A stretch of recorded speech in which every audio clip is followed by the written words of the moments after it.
Okay, starting our lecture here on queries, which is the first of three lectures within this module. Lots of work with GIS data attributes over these next three lectures and three demos. So we're working within our GIS data attributes here. So all of these will kind of get tied together, beginning here with learning how to query our GIS data. So we're basically asking questions of our GIS data. So, query is basically a question that you ask a database, any kind of database for that matter. When you're querying a GIS database, you're basically asking those questions about the points, lines, and polygons that are your layers in your particular project. And so you can ask questions of a raster data set as well. And you can do these queries in a number of ways. And so the three main ones that we want to pull away from here, from this discussion, are attribute queries, spatial queries, and interactive queries. And some of the interactive queries you've already done as part of some of your early exercises, but we do want to address them as we're talking about querying our GIS data here within the context of this lecture. So an attribute query is where we begin. Basically, we're asking questions to get a subset that you as the user are interested in. You're using SQL format, what we call structured query language, and this is a standard language for asking questions of databases, not only GIS databases, but databases in general. And so we're looking at a combination of those three main components that we have listed at the bottom. The field is the field that you're asking from the attribute table. So your attribute table could have several fields in it. It could have just a couple of fields in it, but you're asking a question of the data or of the values, as our third bullet there indicates, from the cells that fall within that field in your GIS data. The operand or the operator is basically telling the query from this particular field, I want you to grab a value that is equal to or greater than or less than. You can see several of the examples there, especially if you're using mathematical numeric values. So you're stitching together essentially these three components and asking questions of a particular value or values contained within the cells of the attribute table. So we'll see this here. We'll see where we do attribute queries, and we'll also see how we would build one of those within the context of our demo. So a couple of examples here. We've used land use land cover as an example in some of our previous lectures and discussions, so I'm kind of continuing that theme here, and we'll use some of that data in our demo. LU code in this case would be the field that we're asking the question from. LU code is a code or a field that would be contained within your data. And we're using the operator of equals 21. So if there's any cells that have the value of 21 in the LU code field, then it's going to return something for it. It's going to return those polygons for me. And in this case, our example is that 21s here in Maryland, for example, mean cropland. You can also create complex or compound queries, sort of querying from two different fields at the same time.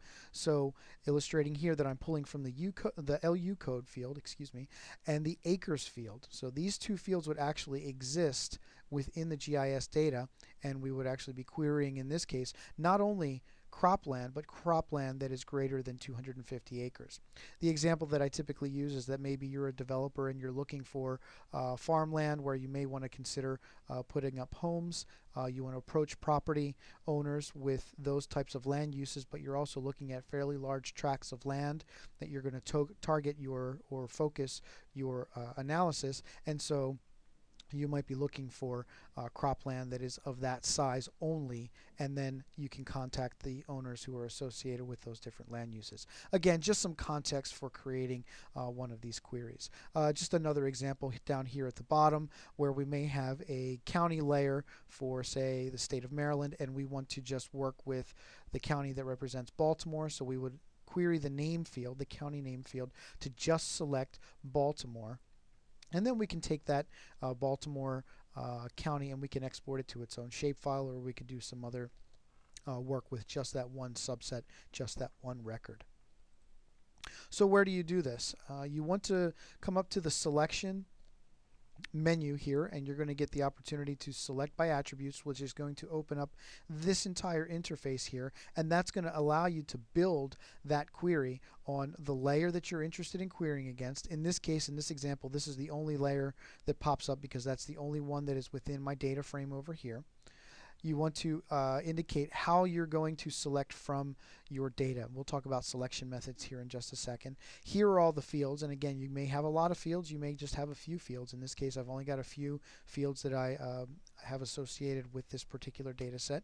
Here's our operators or our operands, and then of course all of our potential values we may be querying against by building our query down here at the bottom or using the Get Unique Values button over here, which will give you an instance of each individual unique value that is contained within that data set. So for example, in this case, if I'm querying for LU code is equal to some value, in this case I'm asking for 21s, but if I clicked on the LU code field up here and said get unique values, it would give me an 11, a 12, a 13, a 14, an 18, a 21. It would give me all the potential possible values. So it allows me to just go ahead and double click and add these values in without having to type them in manually. There may be other values that you have to type in manually, so you want to be careful of how you're creating these queries and building them, making sure that you have the proper spaces and using quotes when you need them and no quotes when you don't need them. So no quotes in this case, you would not use them for numeric values. In this case, LU code is also a numeric value, even though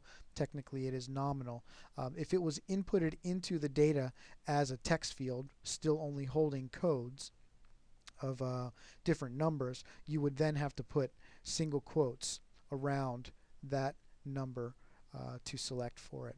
So in this case, I'm doing a compound query where I'm interested, like I said on the previous slide, of just cropland that's greater than 250 acres. I'd mentioned selection methods here just a minute ago. You have to understand that, again, working with the idea of a subset of your features. So let's say you have a polygon shapefile that has 100 features in it and you don't have anything selected. If you do a query and say it returns 50 features, you have created a new selection, and so that's going to be this first one here, and so you've basically started from nothing and created a new selection. However, if you might be interested in adding to that current selection. Maybe you selected for those 21s and you realized, oh, I need to make sure I include 21s in my analysis. You can add to current selection.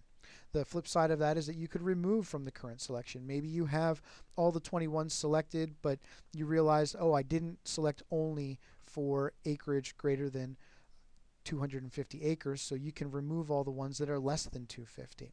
And again, the flip side of that is that you could come in and you could say, well, I've selected all the 21s, but now I realize I have everything that's above and below 250 acres. Maybe I just want the ones that are above 250 acres, so I will select from that current selection the ones that satisfy that criteria, greater than 250 acres. And we'll see this again within the context of our demo. This is where you would actually do this, your selection methods, as I indicated in the previous screenshot, but this is really where you would hit that pull down and you would change depending on what kind of selection you're going to be doing. So that's the type of selection that you'd like to perform when you're doing an attribute query. A spatial query is the second type of query of the three that we'll talk about. It queries the GIS data based on its relationship to other GIS layers. So in this case, instead of querying the attributes, we're querying one layer based on its relationship with another. And I do have a couple of examples of how you would select against one layer versus another, but I'm going to focus more on those when I actually do them within the demo. It's going to make a little bit more sense when you actually see it in action. But for all intents and purposes, what you're doing here is you're asking one layer what its relationship is to another layer in order to answer a question. And again, remember, a GIS is a decision-making tool, so whatever your particular analysis or your application of GIS, you're trying to answer a question, you're using this to make it some sort of a decision. And so when you're querying your data, a spatial query may be all you need to be able to answer your particular question. So again, working with the relationship between the different layers. And so in this case, my example is, where do you do this? First of all, you go to the selection method, and instead of doing select by attribute, you come down to select by location. And it's going to open up this interface. We want to read this like a narrative. I want to do what? I want to select from, and in this case, I'm looking at the relationship, the topological relationship between the post offices in Maryland and the different counties in Maryland.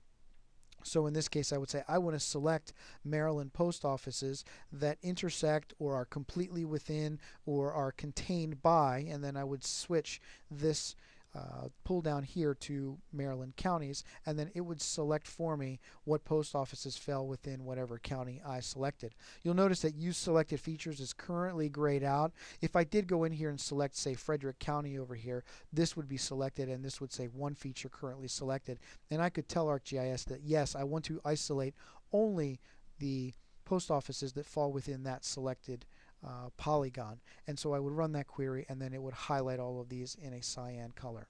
So we'll see a little bit of that again as we get into the demos. Our interactive queries are ones that you've probably used. So we've already talked about attribute queries and spatial queries. Now we'll just quickly survey the different types of interactive queries that we can use. This is the Select Features tool. I've got it highlighted here in the orange circle. In this newer version of ArcGIS that we're using, there's actually a pull down next to it that allows you to select in a number of ways. This is actually a slightly older screenshot. So you can select just by dragging a box around your features. You can select by individually clicking on them. In the newer version, you can actually use lassos or polygons like rectangles. You can draw a circle and it would select whatever falls within inside that selection feature tool, that select feature tool. The Identify Features tool is one that you definitely should have used by this point, as way back as far back as chapters 3 and 4, where you interact using the I tool, what I call the I tool, the Identify tool, to click on a feature and it opens up a window to tell you some information from the attribute table about that feature. So that's one that should not be new to us. One that we've not used probably to this point is selecting by graphics. This circle here is a graphic that is just drawn using the drawing tool within the data frame. And so you can choose what type of shape or polygon or feature that you can tell ArcGIS to select your features from your GIS data based on the graphic that you have drawn and selected on screen. It's important to note here that you can also draw graphics on top of your layout view, and you want to be mindful that if it's drawn on top of your layout view, if you have to move something, that graphic will not move with it. Whereas here in the data frame, if you have a graphic drawn within your data frame, when you transfer over to layout view and you pan your map or you zoom in or zoom out on your map, that shape is actually going to adjust with the zoom level or the pan location of your data. So a couple of important distinctions there when using graphics in data view versus layout view. One of the other queries that you'll see in the properties of your individual layers is the definition query tab. So you would go into the properties of your layer and there is actually a tab next to your symbology, next to your labels, that indicates that you can do a definition query. And in this case, my example is similar to the one that we used earlier in the semester. We have a neighborhood with lots of crimes. In this case, we're only interested in seeing crimes that have a nature code of drugs. And so by setting up a definition query, we say OK there. Excuse me, and what it does is it visually limits what we would see in both the spatial data and in the attribute data as well. So that way we're not working with the entire data set, we're only working with a subset that we're interested in, and instead of having, say, 150 different types of crimes, we only have, say, the 20 or 30 drug crimes that we're dealing with within a particular neighborhood. So again, just using that crime example sort of as some context for why we would do a definition query. Set selectable layers looks a little bit different. This allows us to control which of our features in our layout view, in our data view are selectable. This looks a little bit different in this current selection or this current rendition of ArcGIS. It used to be that you would set selectable layers under the selection menu and then you would check on and check off which ones you would want to be selectable so you don't accidentally select on something else that you don't want. Now it's actually done across the top with a new set of buttons that you guys are probably familiar with at this point, but just are not showing up in this screenshot. So we'll illustrate that in the demo as well. So we'll get into the demo in the next video, and then your job is to work through and practice doing queries. In Chapter 8, you're going to practice querying data. You're going to do more attribute queries in Chapter 8. And then in Chapter 10, you're going to be selecting features by location. So that's going to be your spatial queries. So those are the exercises that you need to be working through, and we'll jump into the query demo in the next video, and you can see some of this information in action.